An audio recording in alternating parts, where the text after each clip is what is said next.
The following story has been brought to you by StoriesToInspire.org.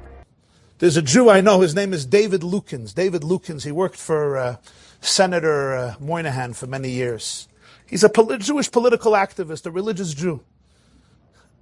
And I once heard this story from him. Very inspiring story.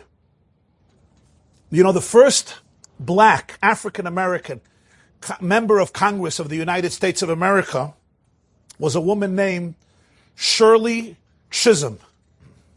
She became a member of Congress in 1968. Remember, 1968 is a very short time after the civil rights movement took root in the United States. Short time after Dr. Martin Luther King was assassinated because of his fights for civil rights. So Shirley Chisholm was elected in 1968 to represent New York's 12th district. And she lived in Brooklyn. She lived in the Crown Heights section of Brooklyn. Not everybody in the South liked that a black woman was now a member of the United States Congress. So in Yiddish it's called mat untergestellt Fislach, which means some senior members of Congress really obstructed her path to success.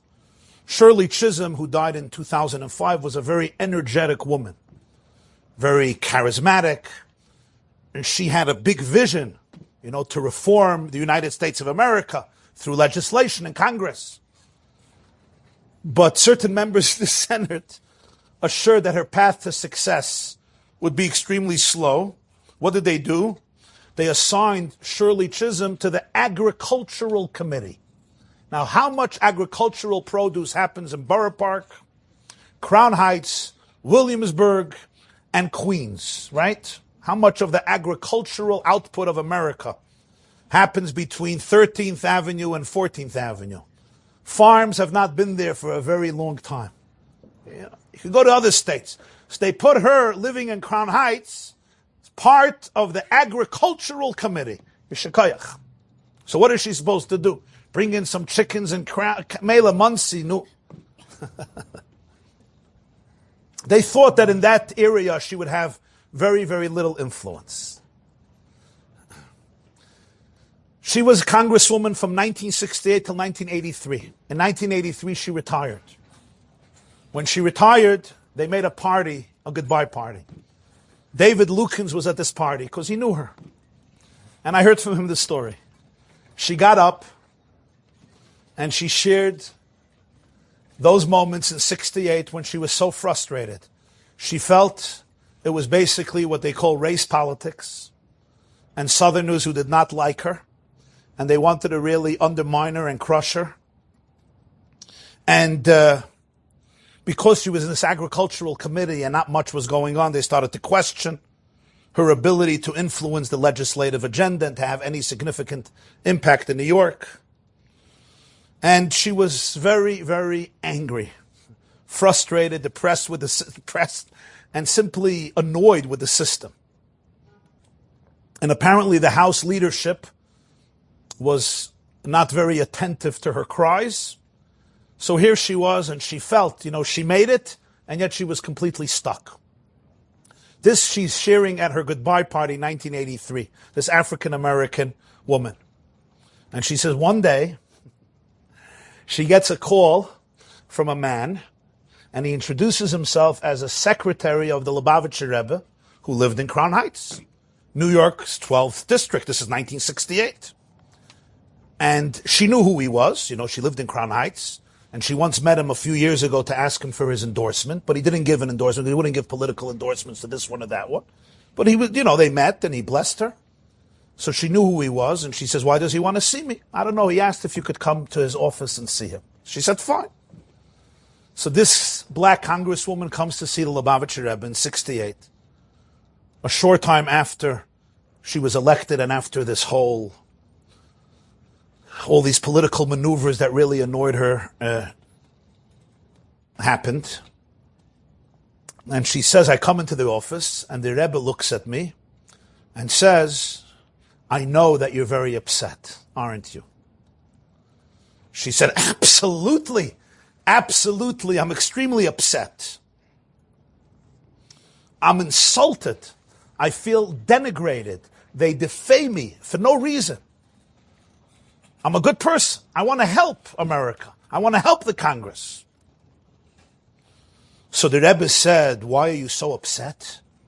She said, the Southern politicians and the House leadership appointed me to become part of the Agricultural Committee. What am I supposed to do with that? Start distributing carrots to donkeys in this Bronx Zoo? What am I supposed to do with the Agricultural Committee? So she said, the Rebbe looked at me and said, wow, what a blessing and opportunity God has given you. You were placed in a position by divine providence where you can do something about food supplies. And I want to share something with you. This country has so much surplus food.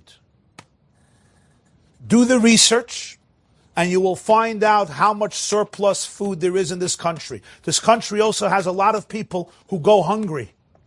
Why don't you make a shidduch? He didn't use the word shidduch. Why don't you make a match between these two? You can use the gift that God has given you to feed hungry people. Now find a creative way to do it. And you'll help two groups. You'll help the farmers who are throwing away so much food, and you'll help the hungry people. This is not something to be upset about. This is something to celebrate. She begins her tenure, her service. On her first day in Washington, D.C., she meets U.S. Senator Bob Dole. You remember Bob Dole from Kansas? He was a farm state politician. Later, he was a Senate Majority Leader, presidential candidate. And they get into a conversation. And Bob Dole tells her, you know, I have a problem. What's your problem? He says, Midwestern farmers have a crisis. And I feel it's my responsibility to help these farmers because they're losing money on their crops. She says, what's going on?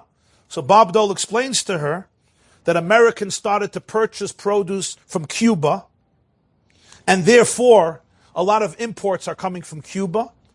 The farmers have a tremendous amount of surplus.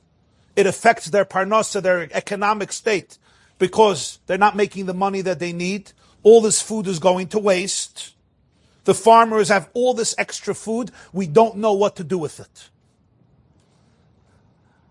And she says this. She says, and suddenly I remember the rabbi. And I look at him and I say, so this is what we're going to do. We're going to start a program where hungry people get food. And of course, we all know this. It's called food stamps. And a program that was just in its infancy, she developed, she expanded the National Food Stamp Program, and it allowed poor Americans to buy, till this very day, subsidized food. And then in 1973, the Agriculture Protection Act, the Agriculture Customer Protection Act mandated that food stamps be made available in every single jurisdiction in the United States of America. This was because of Shirley Chisholm. And then she created the famous program called the WIC program. Women, infants, and children. And basically, they wanted that all high-risk pregnant women and their infants and their children, who often went starving and didn't get the food and the nutrients and the nutrition they needed, should be able to get all the food they need. And basically, Shirley Chisholm in the House and Bob Dole in the Senate, the person she met that first day, they championed the idea, and they got Congress to approve a pilot project that would be administered by the United States Department of Agriculture. It wasn't easy. There was a lawsuit, and they didn't want to do it. There was this opposition and that opposition. But basically, she fought, and over the next few years, she was completely successful. I think today, maybe close to 10 million people receive WIC benefits every month, according to the U.S. government, and that's besides the food stamp program. So David Lukens tells me, he says, she gets up at the goodbye party, and she tells this whole story. And he said, these were her words. She said, my career became a success story. Till today, people thank me for the food stamps, for the WIC program. But I want you to know, I owe the credit for this because there was a rabbi who was an optimist, and he taught me that what you may think is a challenge, and what you may think destroyed your life, and what you may think was done to you as revenge to get you, if you can change your perspective, you'll see it was a divine gift. And then she concluded her words, I quote, and if poor babies have milk and poor children have food, it's because this rabbi in Crown Heights had vision. That's how she concluded her words. Enjoyed this story? Come again. Bring a friend. StoriesToInspire.org